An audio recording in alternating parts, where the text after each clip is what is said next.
Conformément à la loi et suivant les us et coutumes judiciaires, la Cour de cassation a effectué ce mardi sa rentrée judiciaire pour l'exercice 2024-2025. Le président de la République, Félix-Antoine Tshisekedi Tshilombo, qui a fait de l'état de droit l'un des piliers de sa gouvernance, a marqué de sa présence cette cérémonie en sa qualité de magistrat suprême. Premier temps fort de cette cérémonie, le discours du bâtonnier national. Le premier d'entre les avocats du barreau a fait un plaidoyer sur les conditions sociales de ceux qui défendent jour et nuit les droits des autres. Permettez-moi de rappeler que la fonction de magistrat et la fonction d'avocat sont deux professions complémentaires qui concourent à la bonne administration de la justice.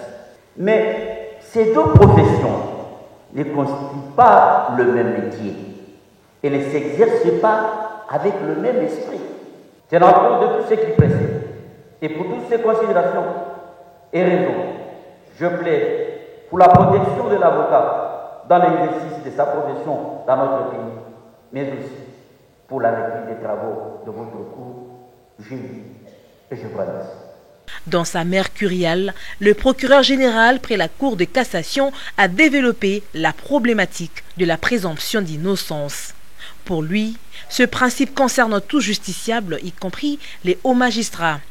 À la présente rentrée, il m'a été inspiré d'exploiter le sujet suivant: la portée de la présomption d'innocence dans une instruction préjuridictionnelle.